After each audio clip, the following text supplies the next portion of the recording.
The father was abandoned in the retirement home by his 7 children, but when they discovered the inheritance, William Thompson sat alone in the small room at Golden Years Retirement Home when the nurse entered with a white envelope in her hand.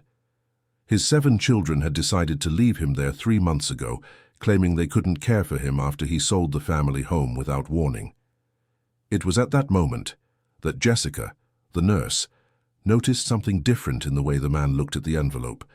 She extended the correspondence, and he took it with slightly trembling hands. "It's from the bank, Mr. Thompson," she said, noticing the blue logo in the upper corner. The man turned the envelope over and over but didn't open it. His tired eyes seemed to carry a weight that Jessica couldn't understand. "Could you keep this for me?" he asked softly. "Keep it? But aren't you going to open it?" "Not yet." Jessica found it strange but didn't insist. She took the envelope to the small drawer by the bed and placed it with some old papers. Before leaving, she looked back and saw William with his head down, his shoulders hunched as if carrying the world on his back. That wasn't the first time she noticed something wrong. Since the man arrived at the retirement home, only 2 of his 7 children had visited, and even then, they stayed less than 15 minutes. Jessica had worked there for 7 years and had seen many complicated families, but something about this story bothered her. The next day she was in the hallway when she heard an argument coming from the reception. She recognized the voice of Margaret, Mr. Thompson's eldest daughter. The woman was speaking loudly, gesturing a lot. "What do you mean you need his authorization? The money belongs to the family." The receptionist was trying to calm the situation, but Margaret wouldn't stop talking. Jessica approached discreetly, pretending to arrange medications on the cart. "Sam, I'm just relaying what the bank informed. There's an old account with funds that require the account holder's signature." "But I'm the eldest daughter. I have power of attorney." "Apparently not for this specific account." Margaret huffed, grabbed her purse tightly and stomped out. Jessica returned to Mr. Thompson's room and found him sitting in the armchair by the window, looking at the backyard where other elderly people were chatting. "Your daughter was here," Jessica commented, making the bed. "I know. She didn't come up to see you." "I know that too." His tone was too calm, as if he expected it. Jessica finished tidying up and was about to leave when he spoke again. "You know, Jessica, I raised 7 children. I worked 40 years at the same company, woke up at 5 in the morning, returned at 8 at night. My wife took care of the house and the children. We never had much, but we never lacked anything." She stopped near the door, sensing he needed to talk. "When my Elizabeth passed away 5 years ago, I thought the children would get closer. But each had their own life, their own problems. I understood." Did you live alone?" "I lived in a house I bought 30 years ago. 3 bedrooms, big backyard. The grandchildren loved going there." "And why did you sell it?" William was silent for a moment, fidgeting with his fingers. "Because I needed to." Jessica felt there was more to the story but didn't want to press. She thanked him and left, but that conversation stayed in her head for the rest of the day. A week later, Margaret returned. This time she came with 2 siblings, Robert and Jennifer. Jessica saw them going up the stairs and decided to stay nearby. The 3 entered William's room without knocking. "Dad, we need to talk," Margaret began, pulling up a chair. "About what?" William didn't take his eyes off the window. "About this account the bank mentioned. What's that about?" "It's none of your business." "How is it none of our business? We're your children." Robert approached the bed. "Dad, we just want to help. If you have money sitting in the bank, we could use it to pay for your expenses here, make things more comfortable."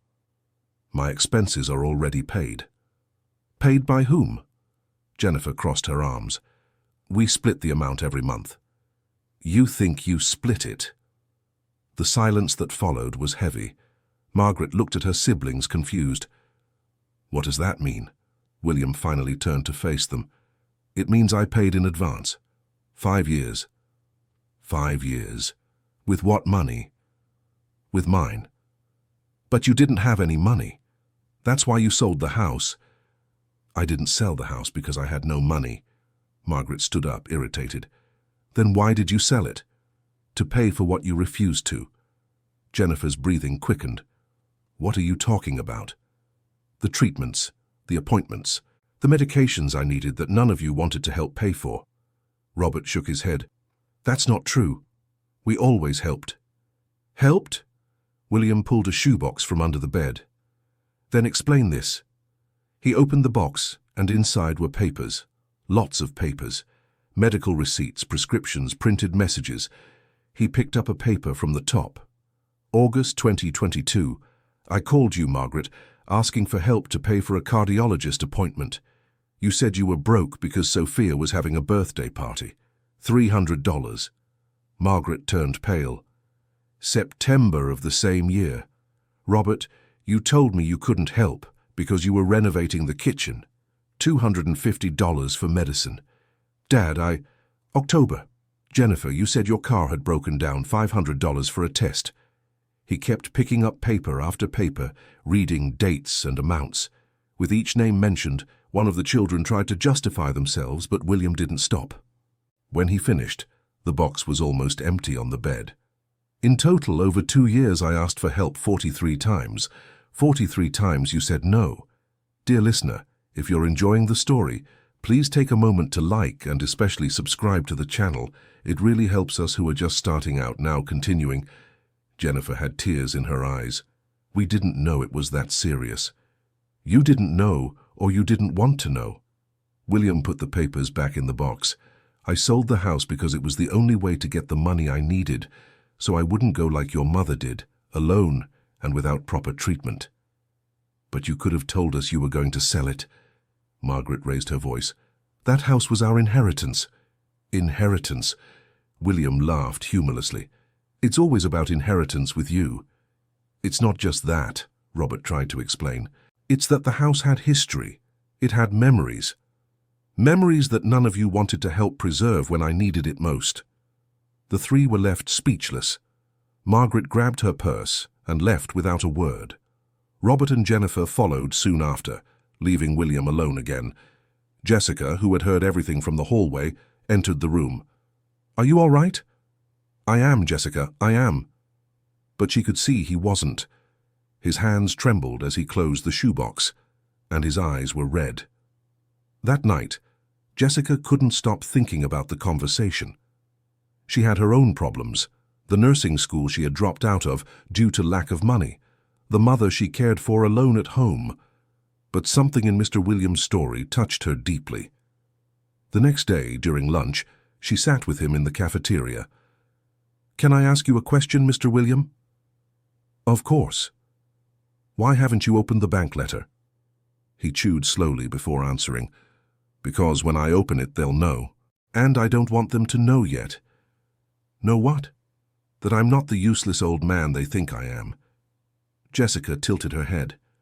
No one thinks that of you. My children do. Otherwise, they wouldn't have put me here. But you said yourself that you paid to be here. I did. And I let them believe they were splitting the cost. I wanted to see how long it would take for them to discover the truth. And why do that? William looked around, seeing other elderly people eating, talking, some being fed by staff. Because I needed to be sure. Sure that what I suspected was real. And was it? Worse than I imagined. He finished eating and stood up. Jessica helped him back to the room, and as they walked down the hallway, she noticed he was walking better than when he arrived 3 months ago, more steady, more confident. Mr. Thompson, may I ask one more question? Go ahead. Are you planning something? He stopped and looked at her with a slight smile. I am, Jessica. I'm testing my children, and so far they're all failing. That afternoon another child appeared, Brian, the second oldest. He arrived with a bag of fruit and a smile on his face. Jessica recognized him because he had come once right after William was admitted. Hi, Dad, I brought your favorite fruits, he said, entering the room. I don't remember you knowing what my favorite fruits are, William replied from the armchair. Of course I do. Apple and banana. I've been allergic to apples for 20 years. Brian looked at the bag, clearly at a loss for words. Oh, right. I got confused.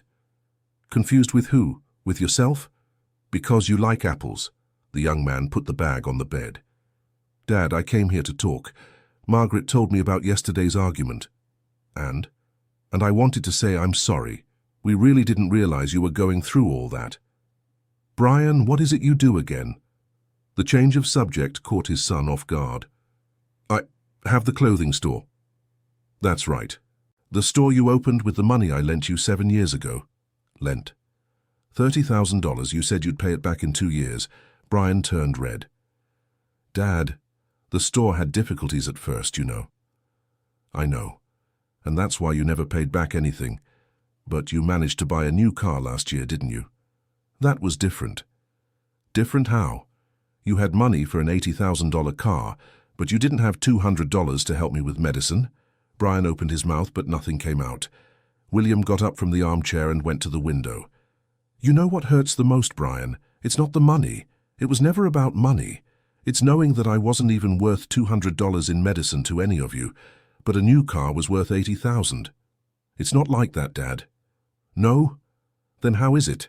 Explain it to me, because I'd really like to understand. Brian fell silent.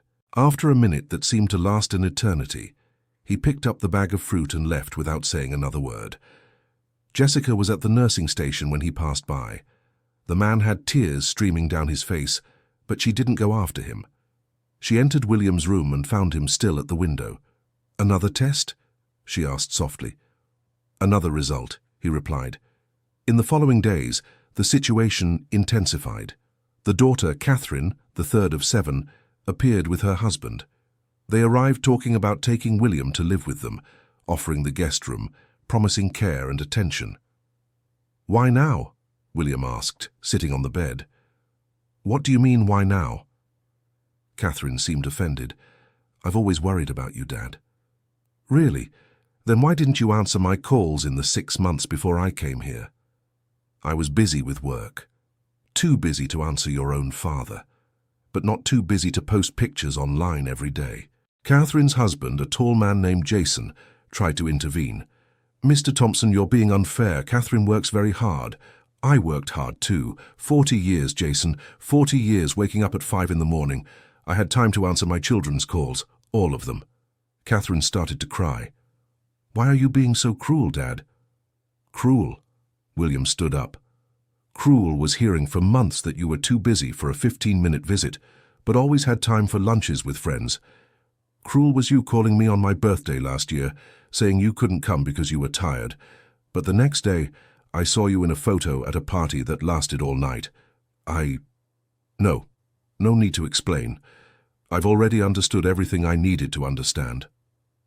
Catherine left almost running, with Jason behind her.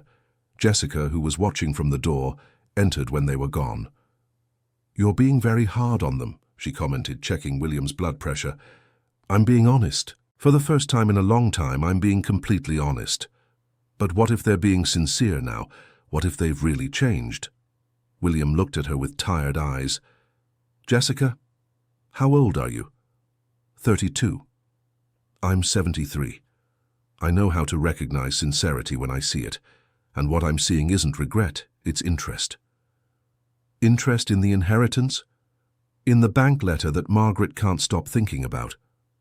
That same night, Jessica was organizing medications when she heard voices coming from the director's office. She recognized the voices of at least 3 of William's children. Curiosity got the better of her, and she approached. You need to tell us how much my father is paying, Margaret spoke loudly. That's confidential, the director, Mrs. Helen, replied calmly. But we're the ones paying, Robert insisted. Mr. William showed me the receipts of the transfers he makes to you every month, Mrs. Helen explained. He pays for the retirement home and transfers the amount to you, who believe you're sharing the cost. Total silence. He does that? Jennifer asked quietly. He does. And he asked me not to reveal it. But since you insisted, I thought it best to clarify. Your father owes nothing here. He paid 5 years in advance. 5 years? Margaret seemed shocked. With how much money? That, ladies and gentlemen, only he can tell you. The 3 left the room confused and visibly shaken. Jessica quickly returned to the nursing station before they saw her. The next day, while helping William with his bath, she couldn't resist. Mr. William, why do you transfer money to your children to pretend they're paying for the retirement home? He laughed, a low and sad sound. Because I wanted to see how long they would keep up the lie. How long it would take for one of them to ask how I was, if I needed anything, if I was comfortable. But the only question they ask is about money. And the bank letter, what's in it? I promise you'll find out soon, but it's not time yet. Jessica helped him get dressed and then took him to the backyard, where he liked to sunbathe in the morning. As he sat on the bench near the rose bushes, she noticed he seemed different, lighter in a way, as if a weight was being lifted little by little. You know, Jessica, I'm not a rich man, he said suddenly. I never was. But I learned to save money. I learned to make what I had last. Did your job allow you to save? It did when you had no other expenses. When you brought lunch from home to save on meals. When you didn't buy new clothes for years. When you gave up everything so your children could have a better life. And do they know that? They know. But knowledge and gratitude are different things. A week after the incident in the director's office, all 7 children appeared together for the first time since William was admitted. Jessica was in the hallway when she saw them coming up the stairs, and her heart raced. She had a bad feeling. They entered William's room without warning, filling the small space. Margaret, Robert, Jennifer, Brian, Catherine, and 2 that Jessica didn't know yet, Richard and the youngest Paul. Dad, we need to talk, Margaret began, but her voice was different, softer. All together? William set aside the book he was reading. This is new. We want to apologize, Robert said. Why? William asked simply. For everything, Jennifer replied. For not being there when you needed us, for not helping with the treatments, for leaving you here. Leaving? You didn't leave me. I chose to come. What do you mean you chose? Paul, the youngest, spoke for the first time. We decided it was better. You decided it was more convenient for you, William interrupted. I let it happen because I wanted to see what you would do. Is this a test? Catherine asked. Life is a test, Catherine, and you're getting plenty of chances to pass, but you keep failing. Richard, a man in his early 40s with a prominent belly, stepped forward. Dad, we know we haven't been the best children, but we want to do better. We want you back in our lives. Why now? William looked at each of them. Why not 3 months ago? Why not a year ago? Why not 5 years ago, when your mother passed and I was left completely alone? No one answered. I'll tell you why, William continued. Because you found out about the money, about the bank letter, about the fact that maybe I'm not the poor, dependent old man you thought I was. It's not about the money, Margaret tried to argue. No? Then why was the first thing you did when you heard about the bank account to rush there and try to access it? Margaret was speechless. Why did Brian only show up after his sister told him about the argument we had? Brian lowered his head. Why did Catherine offer the guest room right after the director revealed that I paid 5 years in advance? Catherine hugged her husband, who was with her. I know exactly what each of you is thinking. William got up from the bed. You're thinking about how much money I have. You're calculating how much you'll get when I'm gone. You're planning how to divide the inheritance. Dad, that's not fair, Paul protested. No? Then tell me, Paul, when was the last time you called me just to see how I was doing? Not to borrow money, not to say you couldn't visit, but just to talk. Paul opened his mouth but stayed silent.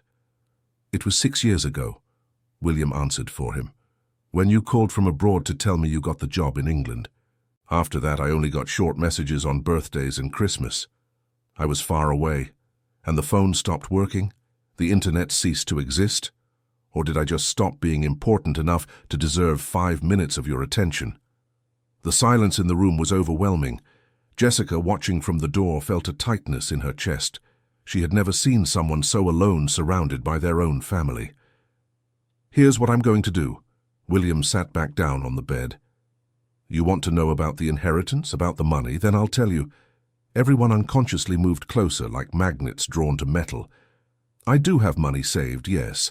Not a lot, but enough. I worked for 40 years, got a severance when I retired, sold the house. Adding it all up, I have a reasonable amount. He paused, looking at each child. And you will receive this money, but on one condition.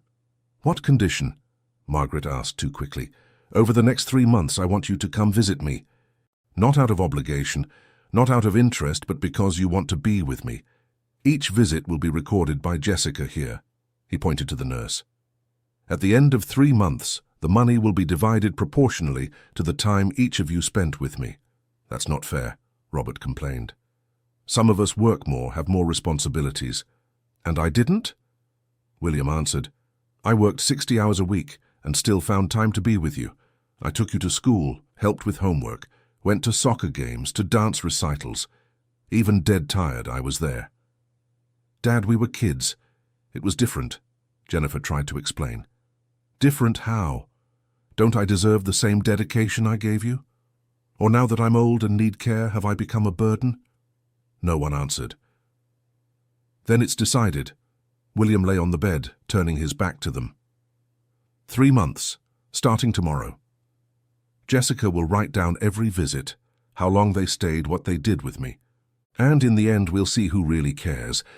The 7 children left the room one by one, some visibly irritated, others confused, others thoughtful. When the last one left, Jessica entered. Mr. Thompson, are you sure about this? More than ever, Jessica. But what if they come just for the money? Then at least I'll have company in my last months here, and when it's all over, they'll know exactly who they were. Jessica didn't know if that was wise or cruel, but agreed to help. She took a new notebook and wrote the names of the 7 children on the first page. Next to each name, she drew a small table with spaces for dates and times. That night, before leaving, she stopped by William's room one last time. He was awake, looking at the ceiling. Can't sleep? I'm thinking. About what? About how I got here. About all the choices I made. About everything I gave them. Do you regret it? He thought for a long moment. Giving? No. Expecting something in return? Maybe. But it's natural to expect children to care for their parents when they get old. Yeah, but hope and expectation are different things. Hope keeps you alive. Expectation disappoints you. Jessica kept those words in her head all the way home. When she arrived, she found her mother watching television in the living room. How was work, dear? Complicated, Mom. There's an old man there who's going through a tough situation with his children. Poor thing. That's becoming more and more common, you know. People forget where they came from. Jessica hugged her mother from behind the sofa. I'll never forget, Mom. I promise. The next day, exactly as William predicted, the children started showing up. Margaret was the first, arriving at 9 in the morning with magazines and chocolates. Good morning, Dad, she said, forcing a smile. Good morning, Margaret. She sat in the chair next to the bed and stayed silent for a moment, clearly not knowing what to say. So, how are you feeling? Same as yesterday. Oh, well, I brought these magazines for you and chocolates. I know you like them. I'm diabetic, Margaret. I can't eat chocolate. Oh, right. I forgot. William didn't answer. He simply took one of the magazines and started flipping through it. Margaret kept fiddling with her phone, occasionally commenting about something unimportant. After exactly 1 hour, she looked at her watch and stood up. I need to go, Dad. I have an appointment. Of course. But I'll be back tomorrow, I promise. When she left, Jessica entered. 1 hour, William said. Want to bet she won't come back tomorrow? I won't bet against you. But Margaret came back, and the next day too. Robert started showing up twice a week. Jennifer came on weekends with her small children. Brian tried to make up for his absence by bringing expensive gifts that William couldn't use. Catherine started calling every day at lunchtime, and when Jessica pointed out that phone calls didn't count as visits, she started showing up after work, even if only for half an hour.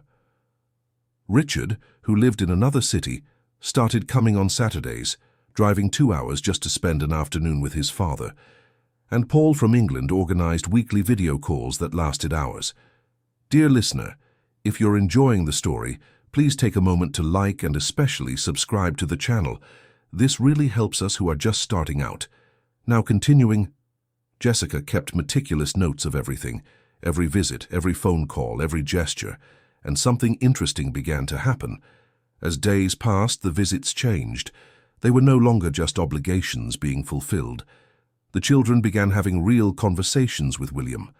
Margaret, one afternoon, asked about what his life was like when he was young. And William, surprised by the genuine question, began telling stories he hadn't shared in years. About how he met Elizabeth, about their first years of marriage, about the difficulties they went through. Robert brought an old photo album he found at his sister's house and spent an entire afternoon reminiscing with his father. The two laughed together at embarrassing photos and fell silent at photos with Elizabeth. Jennifer started bringing the children more frequently, and William lit up while playing with his grandchildren. He told funny stories about when the children's parents were little, making everyone laugh.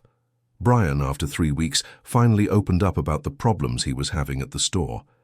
And William, with his decades of work experience, gave advice his son had never asked for before. Catherine discovered that her father loved playing checkers and began bringing a board.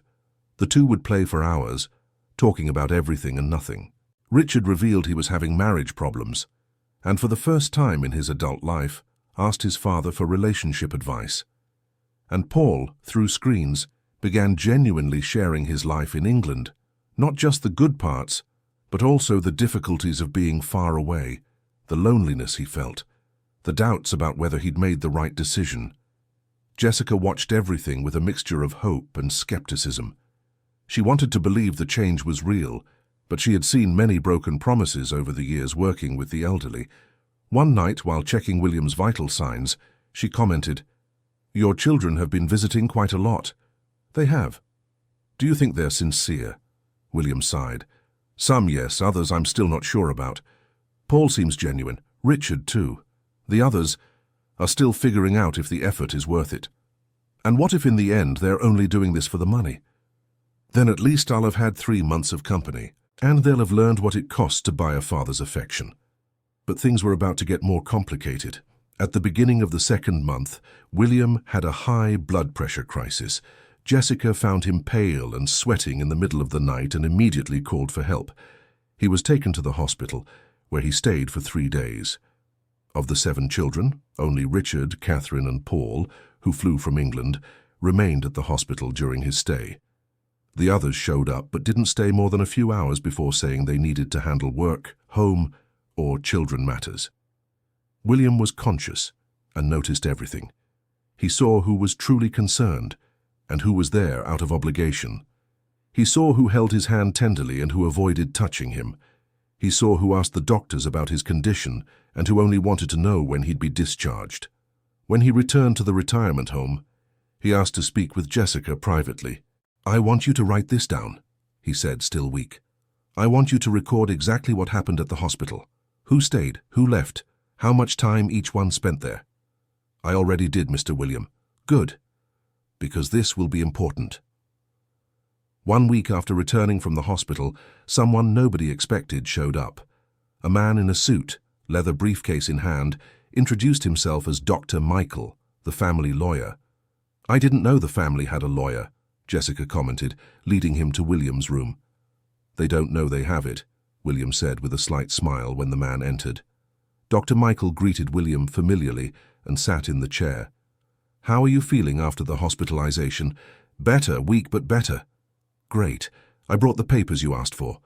He opened the briefcase and took out several documents. William leafed through them carefully, reading every line with attention. "Is everything as we discussed?" "Exactly as we discussed, but Mr. William, I need to ask, are you sure about this decision?" "Absolutely." "This will cause a lot of—" "I know what it will cause, but it's necessary." The lawyer nodded, put the papers back in the briefcase, except for one that William asked to keep. "Whenever you want to proceed, let me know." After the lawyer left, Jessica couldn't resist. "What was that?" "Preparation, Jessica. I'm preparing the end of this story." "The end? Are you planning to—" "No," he interrupted. "I'm not planning anything like that. I'm just putting things in order." But Jessica grew worried. She began observing William more closely, checking if he showed signs of deep sadness or giving up. However, what she saw was the opposite. He seemed more animated, more determined. The following days were intense. The children continued visiting, but Jessica noticed a change in the dynamic. Richard and Paul had grown much closer to their father. talking about deep things, asking questions they had never asked before. Catherine started bringing recipes from her mother that she found at home and cooked for her father, adapting them to his diet. The two spent entire afternoons in the retirement home's kitchen, her preparing food while he told stories about Elizabeth. The other four, Margaret, Robert, Jennifer and Brian, kept up their visits, but there was something mechanical about them. They came, fulfilled the minimum time they thought necessary, and left. One day, in the middle of the second month, William called Jessica and showed her the notebook where she recorded the visits. "Show me the numbers." She opened the notebook and started calculating. Paul, even from England, had accumulated the most hours through long video calls. Richard came in second, having missed only 1 week in the entire period. Catherine was in third. The other four were tied for minimal visitation, doing just enough not to seem like they had given up completely. "It's what I imagined," William said, closing the notebook. "Are you disappointed?" "No, I expected exactly that. It's easier to accept reality when you've already predicted it." That night, Margaret asked to speak with her father in private. Jessica left the room but stayed close enough to intervene if necessary. "Dad, I need to be honest with you," Margaret began. "Honesty is always welcome. I know I haven't been the best daughter. I know my visits are forced. But it's not out of malice, I swear. It's just that I don't know how to act around you." William looked at her curiously. "What do you mean you don't know?" "I always felt that you expected too much from me, for being the oldest, for having to set an example. And when I grew up, I kept feeling that, as if nothing I did was good enough." "Margaret, I never said that." "You didn't have to say it. I saw it in your eyes when I told you about my job, my projects. You always thought I could do more, be more." William stayed silent for a long moment. "You know, Margaret, I really believed you could do more. But not because you weren't enough, because you were so capable, so intelligent, that I knew the sky was the limit for you. But it felt like pressure, and maybe it was, but it wasn't pressure for perfection. It was encouragement. I wanted you to achieve everything I couldn't achieve." Margaret began to cry. "Why did you never say that before?" "Because I thought it was obvious. I thought you knew how proud I was of you." "I didn't know. I never knew." Father and daughter talked for hours that night. For the first time in decades, they truly listened to each other. Margaret spoke about her insecurities, her fears, her frustrations. William spoke about his expectations, his dreams for her, his pride that he never knew how to express. When Margaret left the room, her eyes were red, but there was a slight smile on her face. Jessica saw her passing through the hallway and noticed the change. Something had happened in there. In the following days, Margaret's visits changed completely. She started staying longer, having real conversations, sharing her life not as an obligation, but as a genuine desire for connection. Robert also had his moment of truth. One afternoon, he brought his wife and the two sat with William in the backyard. "Dad, I need to apologize," Robert began. "For what?" "For being angry when you sold the house. The truth is, I was counting on that inheritance to solve my financial problems." William didn't seem surprised. "What problems?" "I made some bad investments. I lost a lot of money. I was thinking that that the sale of the house would solve my debts." "And did it?" "No, the debts only grew. But the worst part isn't that. The worst part is that I put you in a retirement home, thinking that way you wouldn't spend more money, and there would be more left for us." Robert's wife, Anne, had tears in her eyes. "I tried to convince him not to do that," she said, "but he didn't listen to me." William looked at his son with an expression Jessica couldn't decipher. "Robert, can I ask you a question?" "Of course." "If I had a lot of money, if I had solved your debts, would you be here now?" Robert opened his mouth, but didn't answer immediately. When he finally spoke, his voice was full of shame. "Probably not." "Then at least you're being honest." "But Dad, No need to explain. I understand. Debts make people make bad decisions. I know I went through that when you were a child." "You did?" "I did. Your mother got sick when you were 7. The hospital bills were impossible to pay. I had to take loans from loan sharks. I had to work extra nights. I had to sell things. But never did I consider abandoning her to save money. Robert lowered his head. I'm a terrible son. You're a human son. You made mistakes like all of us. The difference is what you're going to do now. What can I do? You can be honest. You can come see me not because you expect a reward, but because you want to be with me. You can let me know who you really are, not who you think I want you to be. Robert cried. Anne cried. And William, for the first time since Jessica had known him, also had tears in his eyes. After they left, Jessica entered the room. That was intense. It was, but necessary. You're an impressive man, Mr. Thompson. I don't know if I could forgive like that. I haven't forgiven yet, Jessica. Forgiveness is a process, but I opened the door for forgiveness to happen. The 3rd month was coming to an end, and the tension in the air was palpable. The 7 children now visited regularly, but the dynamics were completely different. Paul, Richard, and Catherine had developed a genuine relationship with their father. Margaret and Robert were in the process of rebuilding. Jennifer and Brian still seemed to be there more out of obligation than desire. 1 week before the final deadline, Jennifer finally opened up. She arrived alone without the children and sat beside her father with a serious expression. Dad, can I say something? Always. I feel angry with you. William didn't seem upset by the confession. Why? Because you always favored the others. Paul was the baby of the family, so he got special attention. Margaret was the oldest, the responsible one. Robert was the first boy. Catherine was the youngest of the girls. Richard was the funny one. Brian was the athlete. And me? I was just the middle child, the one nobody noticed. Jennifer. No, let me finish. Throughout my entire childhood and adolescence, I felt invisible to you. You never came to one of my volleyball games, never saw my good grades, never noticed when I was sad or needed attention. William closed his eyes, taking a deep breath. You're right. Jennifer didn't expect that response. What?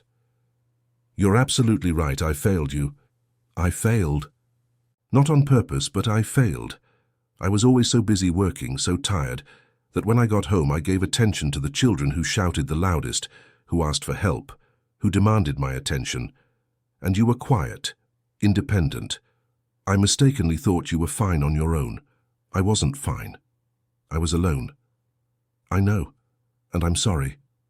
I'm sorry for every game I missed, every good grade we didn't celebrate, every tear I didn't wipe away. Jennifer began to cry, years of hurt flowing out in tears. I wanted so badly for you to see me. Just that. See me. I see you now, Jennifer, and what I see is a strong, incredible woman who managed to overcome the absence of a father and still become someone wonderful. But I didn't want to have to overcome. I wanted to have had a present father, and I wish I had been. But I can't turn back time. I can only offer you the time I have left and hope it's enough to start fixing what I broke. They talked for hours. Jennifer told him about her childhood, about specific moments when she needed him and he wasn't there. William listened to everything, without defending himself, without making excuses. And when she finished, he simply said, "Thank you for giving me the chance to hear this, and thank you for still being here despite all the hurt." After that conversation, Jennifer's visits also changed. There was a lightness in her that hadn't existed before, as if a weight had been lifted. Brian was the last to have his moment. He showed up on a Thursday afternoon, visibly nervous. "Dad, I need to say something and you're not going to like it. Go ahead." "I took money from your safe before you came here." "I know." Brian froze. "You know?" "I've known since the day it happened. You weren't very discreet. And why did you never say anything?" "Because I wanted to see if you'd have the courage to confess." "It was $6,000. I told myself I was going to pay it back, but I never did." "Why?" "Because I was scared. Scared that you'd find out I was desperate, that the store was doing poorly, that I was failing at everything." "And are you?" "Failing?" "Yes. The store is closing next month. I couldn't compete with online stores. I didn't know how to adapt." William stayed silent for a moment. "Brian, can I tell you something?" "Of course." When I was your age, I also had a business. It was small, a mechanic's shop. I put everything I had into it, and it went bankrupt in less than 2 years. I didn't know that. Nobody knows because I was ashamed of having failed. But you know what I learned. What? That failure doesn't define who you are. It only defines a moment you went through. You can stay stuck in that moment or you can move forward. But I stole from you, Dad. You borrowed without asking. It's not ideal, but it's not unforgivable either. What hurts me isn't the money. It's the fact that you didn't trust me enough to ask for help. Brian started to cry. I was ashamed. Of what? Of being human? Of having problems? Brian, I've been through much worse and survived. Do you think I wouldn't understand your difficulties? But you always seemed so strong, so capable of solving everything. Because I had to seem that way. Because I had 7 children depending on me. But inside I was terrified most of the time. Father and son talked about failures, fears, and expectations. And when Brian left, he seemed different, lighter, freer. Jessica was taking notes, watching the transformations unfold. She commented with Mrs. Helen, the director. It's incredible what's happening. I've never seen anything like it. Mr. William is special, Mrs. Helen replied. He created a situation where the children had to face their own shortcomings, and some are growing from it. Some? You've noticed that Paul, Richard, Catherine, Margaret, Robert, and Jennifer have truly changed. But Brian is still struggling. He's better, but not fully present yet. It was true, Brian kept visiting, but his visits were shorter, less meaningful. He would talk, but didn't connect the same way as the others.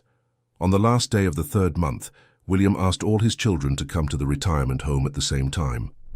It was a Saturday afternoon, and everyone managed to adjust their schedules.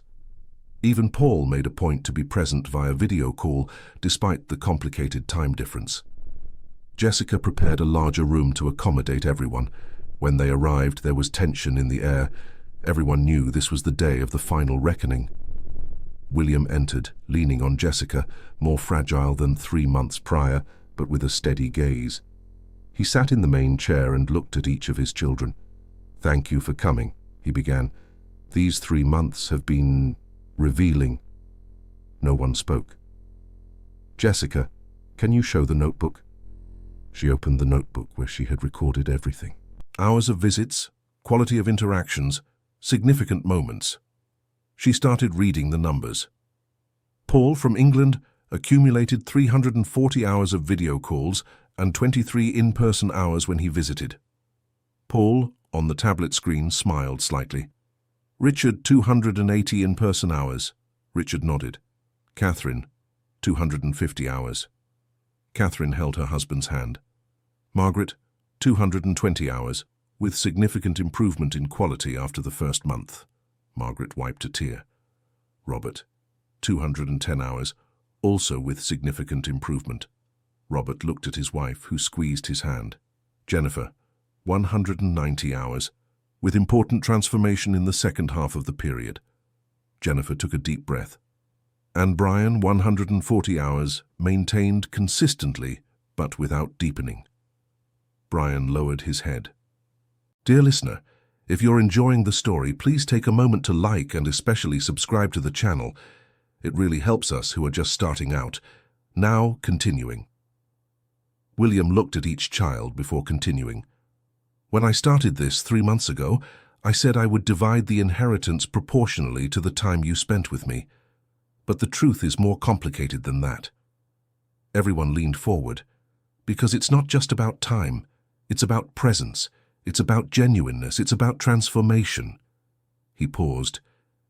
During these 3 months, all of you had the chance to truly get to know me, just as I had the chance to get to know you. And what I found was both disappointing and hopeful.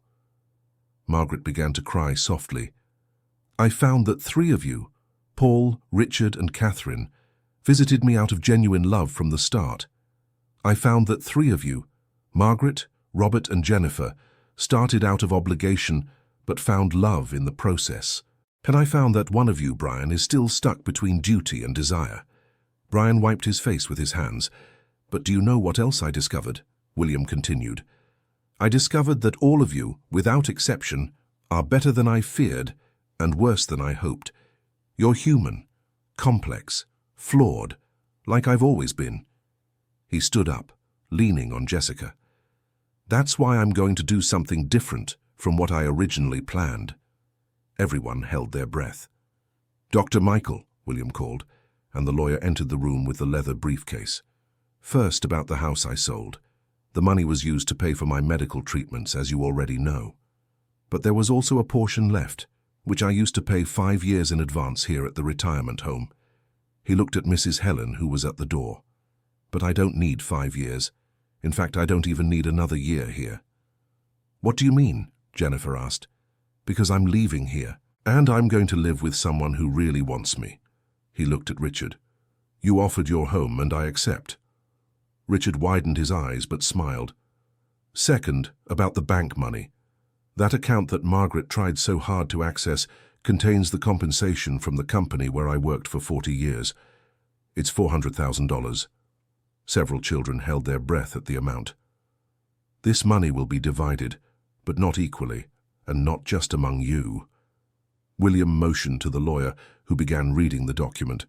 $100,000 will be donated to the Golden Years Retirement Home to create a wing for seniors who were abandoned by their families and cannot afford to pay. Mrs. Helen put her hand to her chest, moved. $50,000 will be used to create a scholarship for retirement home employees who wish to complete their studies. The first beneficiary will be Nurse Jessica, who wants to finish her nursing degree. Jessica began to cry. Of the remaining $250,000, $100,000 will be divided equally among Paul, Richard, and Catherine, who showed genuine love from the start. The three looked at each other, surprised. $75,000 will be divided among Margaret, Robert, and Jennifer, who demonstrated the capacity for change and transformation. The three began to cry. And the last $75,000, William looked at Brian, will be placed in an investment fund that you, Brian, can only access if you attend bi-weekly meetings with me for the next 2 years. Brian looked at his father, confused. But why? Because you're still learning to be present, son, and I want to give you that chance. I want to teach you what I've learned in 73 years of life. I want to help you rebuild your business or start a new one. But most of all, I want to truly get to know you, without rush, without pressure, without money between us." Brian broke down in tears. "But there's a condition for everyone," William continued. "If at any point in the next 5 years I perceive that someone has gone back to ignoring me, treating me as a burden, visiting me only out of obligation, that person loses the right to the money, which will be redirected to the retirement home." He looked at each child. "I don't want your love bought. I want your love genuine. And if I can't have that, I'd rather the money help people who really need it." Margaret stood up and hugged her father. "Dad, I'm so sorry, so much for everything." One by one, the other children stood up and hugged William, some apologizing, others thanking, others simply crying. When everyone had calmed down, William asked for silence once more. "But I'm not finished yet." Everyone sat back down. "Because there's one last thing you need to know, and this is the truth I've held on to all these months." Jessica furrowed her brow. What else could there be? The bank letter that arrived 3 months ago, which I asked Jessica to keep without opening. It wasn't about the compensation account. Then what was it about? Robert asked. William motioned to Jessica, who took the yellowed envelope from the drawer and handed it to him. With slightly trembling hands, he opened it and took out the letter inside. It was a notification that I had been included in a class action lawsuit against the company where I worked. Apparently, for decades, they didn't correctly deposit the 401k for dozens of employees. He showed the letter. The lawsuit was settled last month, and each affected employee will receive compensation. How much? Jennifer asked. $1,200,000. The silence that followed was absolute. You could hear a pin drop. 1 million? Margaret managed to say. And 200,000, William completed. And before you ask, no, I won't be sharing this money with you. This money. Several children looked confused. This money will be used differently. Half will go to the retirement home to ensure resources never run short for caring for abandoned seniors. Mrs. Helen had to lean against the wall, and the other half will be divided among my grandchildren. Each of the 12 grandchildren I have will receive $50,000, which will be held in an account they can only access at 25 years old.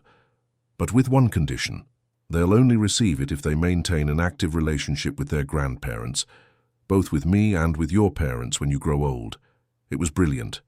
William was ensuring the next generation learned the value of family, presence, and caring for the elderly. I don't want my grandchildren to go through what I went through, he explained. I want them to grow up knowing that family is about being present, not about inheritance. Paul, from the screen, was the first to speak. Dad, I don't even know what to say. You don't need to say anything, you just need to learn. All of you need to learn. Richard approached his father. Thank you. Not for the money, but for the lesson. I didn't realize how distant I had become until these 3 months. I know, and I'm proud of you for realizing it and changing. The meeting continued for another hour, with the children asking questions, the lawyer explaining legal details, and William answering all doubts. In the end, when everyone had left except Jessica and Mrs. Helen, William finally relaxed in his chair. It's over, he said. It's over, Jessica agreed. You did something incredible, Mr. William. You changed an entire family. I didn't change it alone. You helped me, Mrs. Helen helped me, and they helped themselves by choosing to change. And now I'm going to live with Richard and his family. I'm going to get to know my grandchildren better. I'm going to teach Brian how to be a good businessman. I'm going to play checkers with Catherine. I'm going to listen to Paul's stories about England. I'm going to celebrate Margaret's achievements. I'm going to help Robert get out of debt. I'm finally going to have the relationship Jennifer always wanted with me. And Brian? Brian will learn. In his own time, in his own way, but he will learn. Jessica hugged the old man. You saved this family. No, Jessica. I just gave them the chance to save themselves. Some took it immediately, others took time, but in the end everyone chose to try. That night, William slept better than he had in months, and for the first time since Elizabeth had passed away, he dreamed of her. In the dream she smiled and said she was proud of him.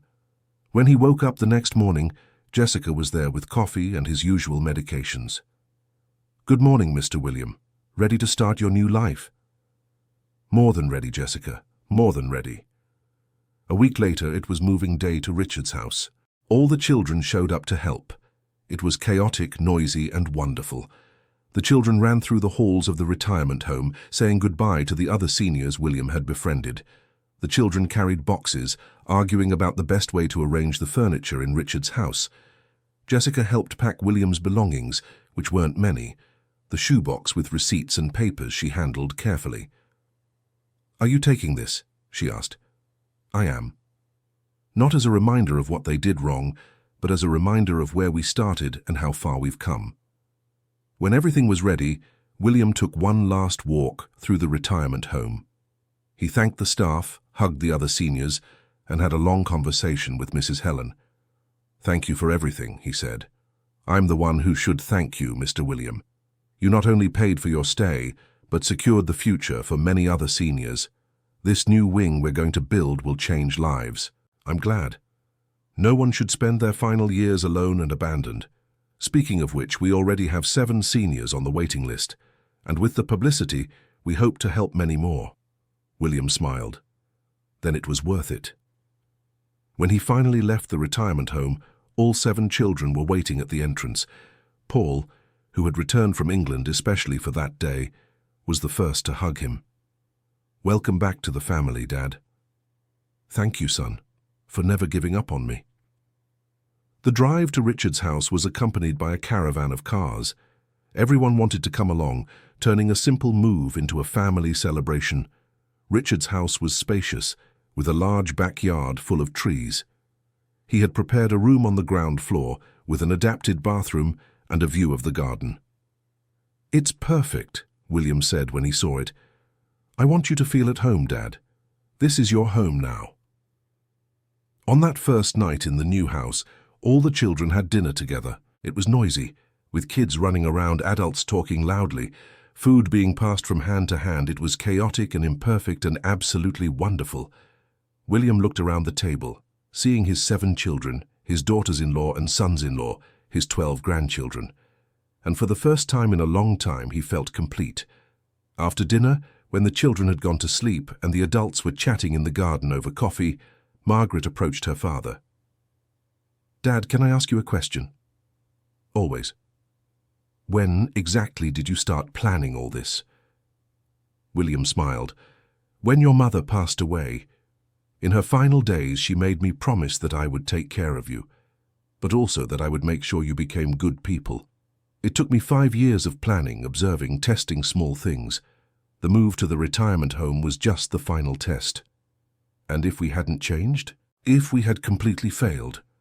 Then the money would have all gone to the retirement home and other causes, and I would have lived my final years knowing I did my best, even if it didn't work out. But it did work. It did.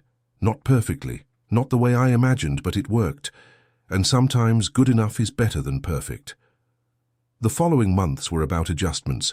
William adapted to the routine at Richard's house, building deeper bonds with his daughter-in-law and grandchildren. The other children visited regularly, not out of obligation but genuine desire. Brian started the bi-weekly meetings and, to everyone's surprise, came to deeply value them. William helped him develop a new business plan, this time more realistic and sustainable. The two spent hours discussing strategies, but also sharing life stories. Catherine kept the checkers sessions, now in Richard's backyard. The two developed a Saturday afternoon routine that became sacred. Paul returned from England at least 3 times a year and maintained weekly video calls. He started bringing his Portuguese girlfriend, who quickly fell in love with the warm American family. Robert, with William's help and advice, managed to renegotiate his debts and create a realistic payment plan. The process was long and difficult, but he stayed firm. Jennifer, who had discovered a love for photography, began documenting the family. She created beautiful albums that captured everyday moments, proving that presence is made of small instants, not grand gestures. And Margaret, who had taken on the role of family organizer, created a messaging group where everyone shared daily updates. It wasn't perfect. Sometimes someone forgot to respond or was busy, but it was genuine. The scholarship William created transformed Jessica's life. She returned to college and, with her new salary and the scholarship's help, managed not only to complete her course, but also give her mother a better life. She visited William frequently, bringing updates about the retirement home and her life. The two developed a genuine friendship that went beyond the patient-nurse relationship. 1 year after the move, on William's 74th birthday, the family organized a big party. Not only were the children and grandchildren present, but also Mrs. Helen, Jessica, Dr. Michael, and several seniors from the retirement home William had befriended. During dinner, each child stood up to give a speech. Paul, via video call because he couldn't get time off, was the first. "Dad, you taught me that distance is no excuse for absence. That love is shown in actions, not words. Thank you for never giving up on me, even when I was on the other side of the ocean," Richard continued. "You taught me that having you at home is an honor, not a burden. That caring for parents is continuing the cycle of love they started. Thank you for choosing to live with me and giving me the chance to repay everything you did for me." Catherine wiped away tears before speaking. "You taught me that it's never too late to start over, to build something that didn't exist before. Our relationship today is stronger than it ever was, and that's thanks to your courage to confront us." Margaret took a deep breath. "You taught me that pride and love can coexist, but that love needs to be spoken, shown, lived. Thank you for teaching me to express what I feel, not just expect people to guess." Robert held his wife's hand. "You taught me that honesty, even when it hurts, is better than comfortable lies. That admitting weaknesses isn't failure, it's humanity. Thank you for accepting me even at my worst." Jennifer smiled through her tears. "You taught me that it's never too late to be seen, to be heard, to matter. Thank you for finally seeing me, Dad. And I'm sorry it took me so long to let you truly know me." Brian was the last. "You taught me that forgiveness isn't forgetting. It's choosing to move forward even while remembering. That transformation is possible when someone believes in you. Thank you for not giving up on me when it would have been easier to do so." William was crying openly when they finished. He stood up slowly, leaning on Richard, and looked at each child. "You taught me something too," he began, his voice choked. "You taught me that people can change, that love can be rebuilt, that family is a daily choice. You taught me that I wasn't wrong to believe you were better than you seemed to be." He paused. "Your mother would be proud, of all of us. Not because we're perfect, but because we're trying. And sometimes trying is more than enough." The party continued late into the night, with music, dancing, and stories being shared. The older grandchildren asked their grandfather to tell stories about when their parents were children, and William delighted everyone with funny and touching tales. That night, when everyone had left and the house was quiet, Richard found his father in the backyard looking at the stars. "Can't sleep?" he asked, sitting beside him. "I don't want to sleep. I want to keep this day in my memory forever." It was a good day. It was perfect, not in the way I imagined a year ago, but perfect in its own way. Richard looked at his father. "Can I ask you something, Dad?" "Of course." "Were you scared? When all this started, when you decided to go to the retirement home, when you created this test, were you afraid it wouldn't work?" William thought for a long moment. "I was. Very scared. I was afraid to discover I was right about you, that you really didn't care. I was afraid to spend my last years alone, to pass on without having resolved things with you. I was afraid your mother would be disappointed in me in the afterlife, if there even is one. But you did it anyway." "I did, because the fear of not trying was greater than the fear of failing. I really admire your courage, Dad. It wasn't courage, Richard. It was desperation. It was a father's last attempt not to lose his children completely. If it had failed, at least I would know I tried everything. But it didn't fail. No. And for that I'm grateful every day." They fell silent, listening to the crickets and feeling the gentle night breeze. "You know what's funny?" William said after a while. "For most of my life I measured success by external things. How many hours I worked, how much money I made, how many things I bought for you all. But in the end, I discovered that success is this. It's sitting in the backyard with a child at peace, knowing that tomorrow another child will come for lunch and that the day after another will call just to talk. That's a beautiful definition of success. It's the only one that matters when you're 74. Richard hugged his father. "Thank you for everything, Dad. For every lesson, even the hard ones. For all the love, even when we couldn't see it. For all the patience, even when we didn't deserve it. Thank you for not giving up on me. For choosing to change. For choosing to be here." The two stayed there for another hour, simply existing in the same space, not needing to fill the silence with words. It was enough to be together. In the following months, a routine settled in. William woke up early, had coffee with Richard and the family, spent the mornings reading or working in the garden, received visits from his children and grandchildren in the afternoon, and had dinner with whoever was at the house. The meetings with Brian evolved into a concrete business. They opened a small business consultancy where William shared his decades of experience and Brian brought new ideas and youthful energy. It wasn't something big, but it was sustainable, and more importantly, it was theirs together. The Golden Years Retirement Home began construction of the new wing 6 months after the donation. Mrs. Helen insisted on naming the space the William and Elizabeth Thompson Wing, a tribute to the couple who made it all possible. William was present at the inauguration ceremony, surrounded by all 7 of his children and several grandchildren. He cut the ribbon next to Mrs. Helen, and when they entered the new space, his eyes filled with tears. "Look at this, Elizabeth," he murmured, looking up. "We managed to make something good out of all that pain.